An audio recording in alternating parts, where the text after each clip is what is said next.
ভগবান বলছেন কিং পুনর্ব্রহ্মণা পুণ্যা ভক্তরাজস্তয়াত্তা অনিত্যমা সুখং লোকমিমং প্রাপ্য ভজস্ব মাম। হে অর্জুন, পূর্ণবান ব্রাহ্মণের কথা তোমাদের কি বলিব। তারা পূর্ণবান এই কারণে, কারণ 12 বছর যখন বয়স হয় তাদের বাবা মারা তাদের দীক্ষা দিয়ে দেয়। সেই দীক্ষা মন্ত্রটা হচ্ছে গায়ত্রী মন্ত্র। এই গায়ত্রী মন্ত্রটা কি? ওং ভূর্ভুবস্সুঃ তৎসবিতুর্বরেণ্যং ভর্গো দেবস্য ধীমহি ধিয়ো ইহ ন চ প্রচোদয়াৎ।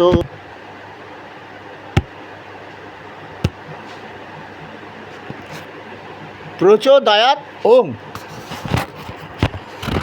তাই গায়ত্রী মন্ত্র জপ করতে করতে ব্রাহ্মণ সন্তানের দেহ পাপমুক্ত হয়ে যায়। সেই জন্য ব্রাহ্মণ শ্রেষ্ঠ। এবং সেই ব্রাহ্মণদের উদ্দেশ্য করে মহাপ্রভু বলেছিল, কলিযুগে তোমরা যজমানের বাড়িতে গিয়ে সম্মান পাবে না,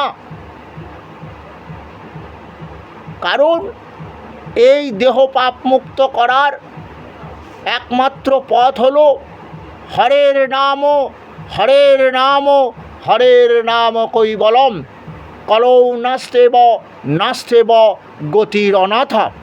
হে কলির জীব, যত কিছু তোমরা যজ্ঞ করো, হরিনাম যজ্ঞ ছাড়া তোমরা এই দেহ পাপমুক্ত হবে না। এই পাপমুক্ত দেহ না হলে দেহে অনেক রোগ ভোগ করবে এবং এই দেহ দিয়ে সুখ ভোগ করতে পারবে না। মরার পর তোমাদের গতি হবে না, পেতলোকেই থাকতে হবে।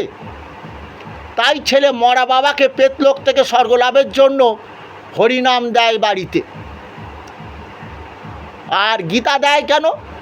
ওই যে অর্জুনকে বলছে, অর্জুন যে কি অপিচেদসি পাপেভ্য সর্বেভ্য পাপকৃতম সর্বং জ্ঞানপলবে নৈবা বিজিনং সন্তরসি। যদি তোমরা অধিক পাপ করো, আমার গীতা অমৃত পান করো, গীতা অমৃত পান করে দেহ পাপ মুক্ত করো। কিন্তু এটাই আমাদের ব্রাহ্মণদের আগিয়ে আসতে হবে, কারণ কলিযুগে ব্রাহ্মণরা অবহেলিত, যজমান তাদের সম্মান দিচ্ছে না, কটূক্তি করছে, তাদের সঙ্গে ঝগড়া করছে ব্রাহ্মণ।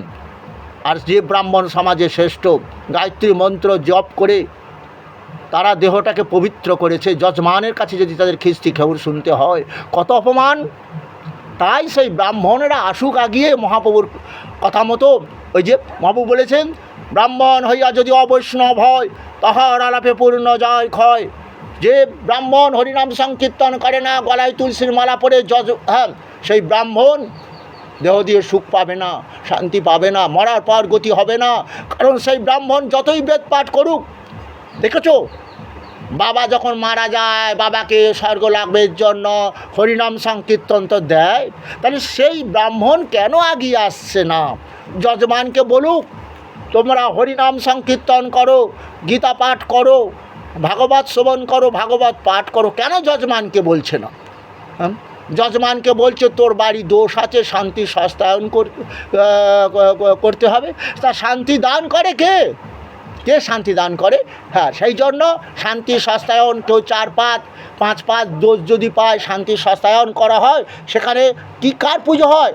ইয়া দেবী সর্বভূতেষু শান্তি রূপে না সংস্থিতা ওং নমস্তাস্যায় নমস্তাস্যায় নমো নমঃ। ওই জন্য তো কী হয়? চণ্ডী পাঠ করা হয়। আর এই জন্য তো চণ্ডী পাঠ হয়। সেই মা কালী তো শান্তি দান করেন, কিন্তু শান্তি দান করবেন কি করে? কারণ এই যে ছেলেমেয়েরা বাবা মাকে মানে না, বয়োজ্যেষ্ঠ ব্যক্তি মানে না, মদ তাদের প্রিয় পানীয়, এরা তো অসুর, এরা শান্তি পেতে পারে?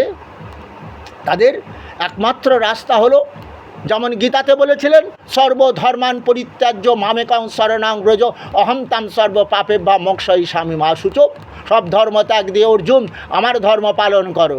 এখানে মহাপ্রভুর ধর্ম কি? কি ধর্ম? হরের নাম হরের নাম কৈবলম কলৌ নাস্তে বা গতির অনাথম। হে কলির জীব, যত কিছু যজ্ঞ করো, হরিনাম যজ্ঞ ছাড়া তোমাদের সুখ শান্তি হবে না, মৃত্যুর পর তোমাদের গতি হবে না।